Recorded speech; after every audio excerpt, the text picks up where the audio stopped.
You stay out there because the baby's crying is too loud. I, holding the baby, was dragged by my husband and pushed out onto the balcony on a cold winter night. To make matters worse, he locked the window from inside so I couldn't get back in. "Please, open this. Please." Ignoring my pleading as I banged on the window, my husband gulped down his whiskey and went straight into the bedroom, leaving me stranded. The cold wind blew relentlessly on the balcony of the 8th floor apartment, rapidly stealing away my body heat. At this rate, my baby's in danger. Perhaps sensing my anxiety, my child cried even louder and more desperately. The more I thought about what would happen next, the more overwhelmed I felt by a sense of unease. My name is Nancy, 33 years old. I got married to my husband Jason, who is the same age as me, 4 years ago, and we just had a baby boy 6 months ago. Our relationship was very good until I got pregnant, but around the time I reached 5 months of pregnancy, my husband's attitude suddenly turned cold. Recently, we've been constantly arguing, and my husband keeps berating me at every opportunity. Today, when my husband came home, he blamed me for being tired from childcare and taking a nap. It's your duty as a wife to stay awake and wait for me until I come home. Have some awareness that you're being supported. You're useless because you can't even earn any money. But it's already past 2 in the morning. It's impossible to stay awake until this late. I couldn't bear to hear these words anymore. But just as I retorted, our 6-month-old baby started crying, and no matter how much I tried to soothe him, he wouldn't stop crying. Hush, be quiet. Stay out there. My husband suddenly pushed me out onto the balcony while I was holding the baby, and he locked the door behind me. No matter how much I knocked on the window, my husband, who had gone back to the bedroom, didn't return. Moreover, I was only wearing pajamas with a cardigan on top, and without my phone, I couldn't even call for help. Moreover, we were on the 8th floor of the apartment building, so it was impossible for me to descend on my own. My baby was crying even more in this situation. I can't stay out here in the cold wind like this forever. Worried more about my baby's health than my own, I searched for something to shield us from the wind. Finding a blue tarp in a storage box on the balcony, I used it to huddle with my baby, enduring the cold. As if sensing my anxious feelings, my baby continued to cry, his voice echoing in the cold air. I resigned myself to endure until morning when my husband would hopefully be in a better mood, but I couldn't stop shivering from the cold. As drizzle began to fall and the possibility of snow loomed, my head started to feel foggy. I can't. I need to stay alert. If I fall asleep, it'll be disastrous. I slapped my cheeks to snap out of it, but gradually, my consciousness started to fade. At that moment, I suddenly heard a voice calling out to me. "Is that you, Nancy? What are you doing out here at this hour?" Confused about where the voice was coming from, I looked around, and then I noticed that the partition between our balcony and the neighboring one had been removed. From there, our neighbor, Mrs. Smith, looked at me with concern and spoke. "It's Nancy, right? What happened to you at this hour?" I had a fight with my husband and he kicked me out. He locked the door, so I can't get back in. "What? That's awful to do in the middle of winter. Come on over to my place. It's a good thing I haven't fixed the partition yet." Mrs. Smith removed all the cardboard he had used to cover the hole, making a gap big enough for even an adult to squeeze through. "But isn't it a bother for you at this late hour?" "That's not the point. First, hand over the baby to me." I entrusted the baby to her outstretched hand, and then, Taking advantage of her kindness, I also went over to her place. Upon entering the room, she warmly wrapped my baby in a soft, warm blanket. To my surprise, my baby, who had been crying just moments ago, became quiet as if nothing had happened and soon began to breathe softly in his sleep. He must have felt relieved by the warmth. Nancy, please make yourself comfortable and relax. Yes, thank you very much. I'm sorry for intruding in the middle of the night. It was definitely past 2 o'clock when I had argued with my husband. The clock on the wall was showing 3:30. It seemed like I had been on the balcony for about an hour, and my body felt completely chilled, with my limbs tingling as if they were numb. Your baby seems fine. I work night shifts regularly, so I'm used to being up at this hour. Don't worry, just stretch out and relax. Even though she reassured me, I still felt overwhelmed with apologies. However, I realized it was almost time for my early rising mother-in-law to wake up. Quickly contacting her, my mother-in-law chuckled and said, "Oh dear, did you two have another argument?" She agreed to bring the spare key. While waiting for my mother-in-law to arrive, I poured out the events to Mrs. Smith as she inquired. I recounted how my husband's attitude suddenly changed after our child was born, how he shouted at me for not being able to handle household chores despite being a stay-at-home mom, and how he blamed me when the baby cried at night even though he did nothing. She listened earnestly, nodding along with empathy. I feel like I'm failing as a mother, always tired and unable to keep up with the housework. You've been through a lot. You're doing your best. Accustomed to always being blamed by my husband, I had convinced myself that I was at fault. The words "it's not your fault" brought tears to my eyes. At that moment, we heard a soft knocking at the front door. Glancing at the clock, it was nearing 4 o'clock, so it must have been my mother-in-law driving over with the spare key. Mrs. Smith invited my mother-in-law inside, who repeatedly bowed to Mrs. Smith and handed her vegetables freshly picked from her garden. "I'm truly sorry for getting involved in my son's marital disputes." When my mother-in-law asked for the reasons, I recounted everything that had happened. Her face turned crimson with anger as she listened. "Who do you think is providing you with food to eat?" "That's because of Jason." "That's not it. I'm mad at my son. It's inconceivable for him, who can't even cook rice or do household chores, to look down on a stay-at-home mom." Huh? "Jason can't even manage a decent life on his own, can he? And blaming yourself for the baby crying at night, even though it's unavoidable, and leaving him on the balcony. It's pitiful, even for my own grandchild." I'm about to explode with anger. I felt relieved when I realized that my mother-in-law was on my side, not my husband's. Just then, she stood up abruptly and declared her intention to wake Jason up and give him a piece of her mind. She marched off with determination, but I quickly grabbed her arm to stop her. "In about an hour, it'll be time for Jason to wake up. I feel like waking him now might backfire and make him even more grumpy in the morning," I explained. My husband, who usually had a hard time getting up, was extremely irritable in the mornings. I didn't want to force him awake and risk making him even more upset. After hearing my explanation, my mother-in-law reluctantly relented. Oh, it's snowing for the first time this year. I noticed how eerily quiet it was outside, then saw the snow starting to fall gently, lightly dusting the ground. Just the thought of what could have happened if my baby and I had stayed out on the balcony sent shivers down my spine. As it was nearing the time for my husband to wake up, I entrusted my baby to Mrs. Smith and used the spare key to enter the house with my mother-in-law.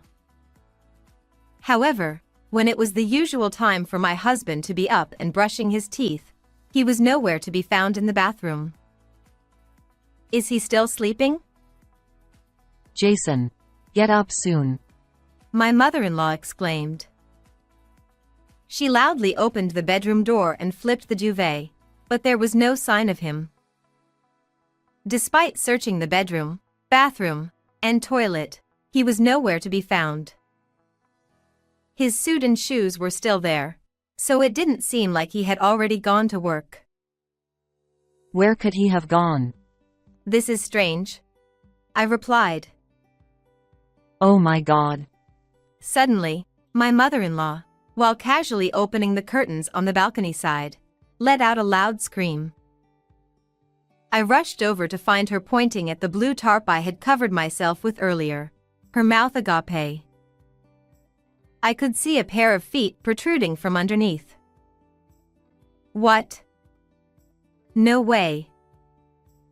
I cautiously lifted the blue tarp to reveal my husband lying there in nothing but his underwear. What? Why is he on the balcony? Could it be? My mother-in-law began. She explained that before going to the neighbor's house, she had briefly entered our room.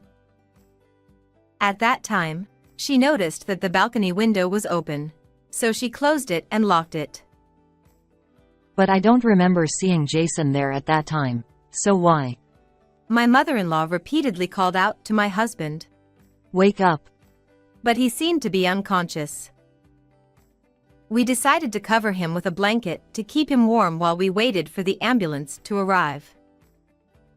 Oh, I need to let his work know he won't be coming in. I reached for my husband's phone nearby, but it was locked, and I couldn't open it. Oh, if it's fingerprint recognition, you can do this.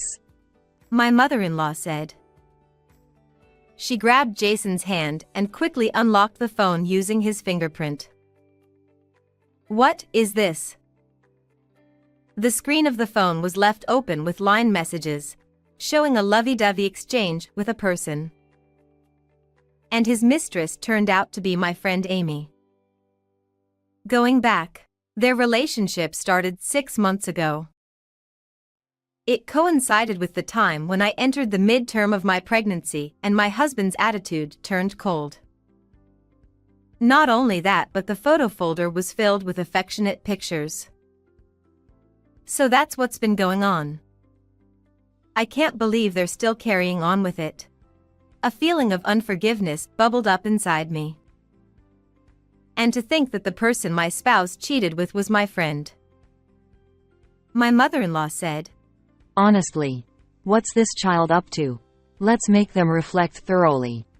With that, she smirked and shared a secret plan with me. My husband, who was urgently transported by ambulance, underwent various tests and treatments. After a while, he regained consciousness but was advised to stay hospitalized for a few days just to be safe. Huh? Where am I? He asked upon waking up, looking around puzzled. When I explained why he was here, he suddenly became angry. You disappeared from the balcony, so I was worried you might have fallen down or something. I went to look and slipped, hitting my head. Next thing I knew, the balcony window was closed. It was snowing, and I was freezing cold. What were you going to do if I had gone to the other side? I couldn't help but think how foolish it was for my husband, who has a habit of sleeping in just his underwear after drinking, to go out onto the balcony without anything on. You locked the balcony door as revenge, didn't you? No, that was your mother. You collapsed, and she probably locked it without realizing you were out there. Huh? My mom? Since you couldn't get back inside, I asked your mother to bring the spare key. My husband was quite surprised by his mother's involvement. He kept grumbling about being lectured later or feeling embarrassed if the news spread among relatives. Come to think of it, how did you end up off the balcony? Mrs. Smith next door noticed and helped me. You never even bother to bring in the laundry, so you probably didn't realize the balcony divider was broken. Huh? So when she asked why you were on the balcony at midnight, I spilled the whole story. As the realization sank in, my husband's face twisted into a furious expression, resembling something close to a demon. He muttered things like, "Damn it, you're joking, you bitch. or, Remember this later." I responded by thrusting his phone toward him. "You've got quite the nerve to say that," I remarked as I glanced at his phone, revealing exchanges with his affair partner and affectionate photos. Jason's face turned pale, his expression shifting to one of concern as he gulped. "Not only can I not forgive you for cheating, but to also have relations with my friend is beyond belief." Snooping through your husband's phone without permission. What a despicable woman you are. "I was trying to find a contact number to reach your workplace, and WhatsApp happened to be left open." Huh? My workplace? "You're taking the day off today. It's only natural to get in touch, isn't it?" I proceeded to explain all the reasons for my absence, leaving my husband wide-eyed with surprise before he began to visibly panic. "Your boss said, that's too much. I never thought you were that kind of person. I wonder what will happen from here on out. It could be a demotion or even termination." If I get fired, you'll be the one struggling without income. My husband continued his arrogant attitude towards me, as if it was all my fault. I've been made to believe it was my fault for so long, but not anymore. I don't care about any of that. What's more, I can't stand someone who cheats, let alone someone who puts their own child in danger. I can't stay with you any longer. Let's break up cleanly." That's not happening. Stop messing around. You're supposed to do as I say. He believes that if he shouts and takes on a domineering attitude, I'll obey him. I've come to realize that it's futile to say anything to him. No matter what, I'll make sure to put my stamp on the divorce papers. Furthermore, I've already contacted the affair partner's husband, who is quite furious and will be coming to the hospital soon. I informed him that he was a champion of kickboxing and was muttering about not settling for just compensation. My husband's face changed color for a moment, showing signs of panic, but then he quickly retorted, There's nothing he can do since I'm in the hospital. Just then, my mother-in-law arrived with luggage for the hospital stay. Oh, you're awake, you good for nothing. It's your fault for locking the balcony door. It all started with you kicking Nancy out because the baby's crying was too loud. Well, Seeing him quiet down a bit after being scolded by his mother, I delivered the final blow. That's why I'm filing a police report. huh? Why? Because you put me and the child's life in danger. Isn't it obvious? There's no need to go that far. It was just a silly argument between husband and wife. I suggested both divorce and reporting to the police. I almost lost my precious grandchild. Reflect deeply in the cold prison cell. And with that, goodbye. Don't rush, Nancy. The child needs a father. Let's not divorce. Please don't report to the police. We don't need a father who kicks his child out onto the balcony in the freezing cold. I don't want to go to prison. Spare me, please.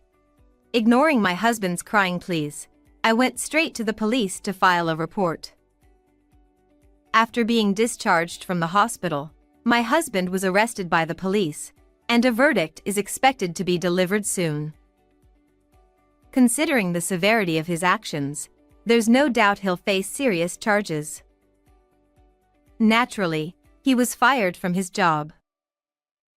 Once the divorce was finalized, I received property division and compensation for his infidelity from Jason. As a result, he's left with nothing. I also demanded $20,000 in compensation from his affair partner. Apparently, she divorced her husband as well. I'm currently living back at my parents' house with my son. With the absence of my husband, who used to be constantly irritable, my son has been smiling more often. He's thrilled whenever I take him to visit my mother-in-law's place. To protect this adorable smile, I'll continue to shower him with love and raise him with care.